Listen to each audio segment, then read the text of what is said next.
rapide, aller en partie.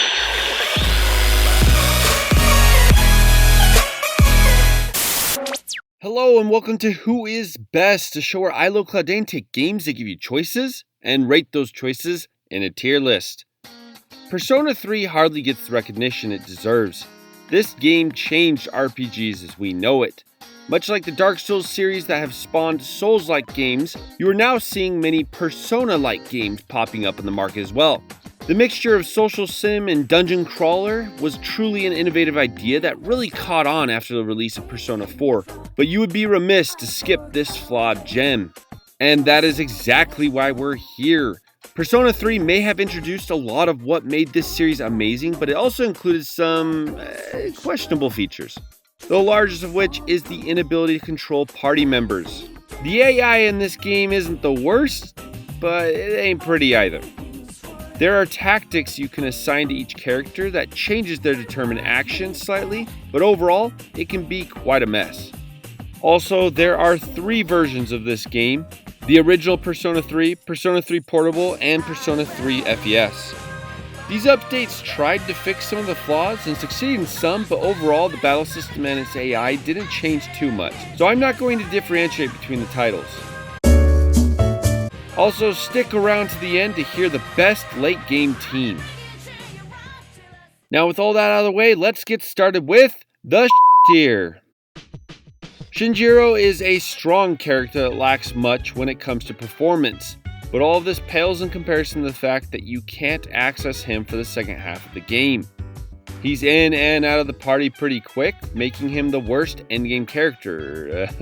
Duh. The other member of the tier is Koromaru. Koromaru has a weakness to Hama, or instant death spells.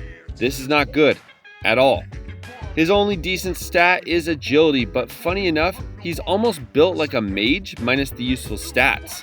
He also lacks strength, which hurts him in the DPS department.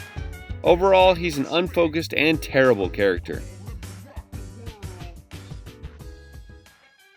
The low tier.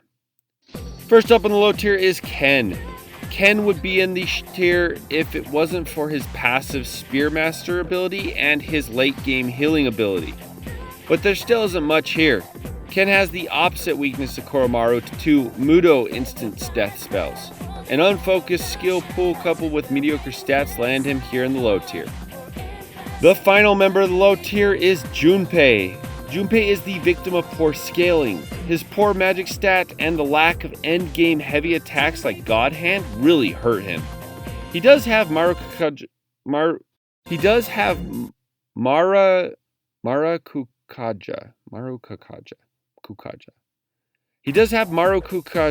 Man, Persona games are the worst. He does have Marukakaja, which buffs the team's defense, and that's pretty helpful.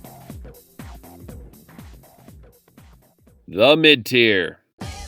Yukari fills the traditional healer role, with her and Ken learning the only party-wide healing spells in the game. She also is a focused wind mage, which makes her useful in certain situations. But oh man, just wait for her AI to forget you completely in the heat of battle. I'm not sure which AI is worse, hers or Donald's from Kingdom Hearts. Set her to full support and pray that she heals the right person. The next member of the mid-tier is Mitsuru. I'll probably lose some people here, but that's okay. Mitsuru's AI is pretty much a meme. Wait. Yes, it is a meme. Her AI will cast Marin Karin continually unless she is put on full assault, so your dreams of using her healing spells will be down the drain. But with that said, she isn't bad at all. The combination of mind charge and spells is broken in this game, and as long as the AI behaves, she is a perfect party member.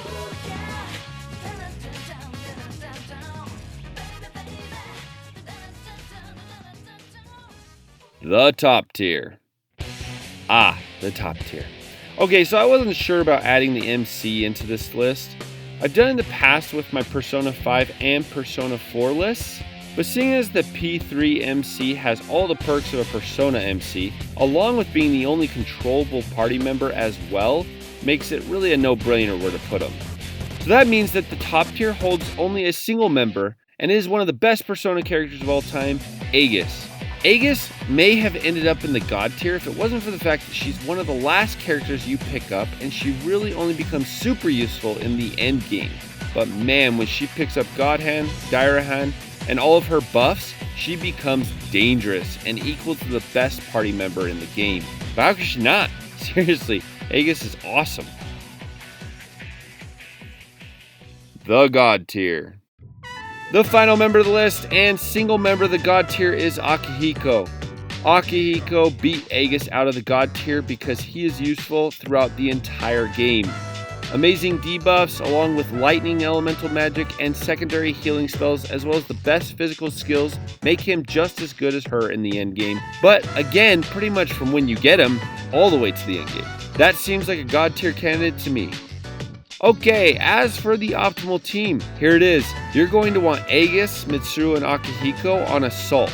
The MC can fill the gaps. The main tactic is to optimize the 3 party members' AI for attack, which is the most consistent AI, and just pray you don't get Marin Karen spammed. And that's my list. Let me know your endgame party. Also, which Arcana did you enjoy the most? Like, share, and subscribe, and I'll catch you all later. Persona.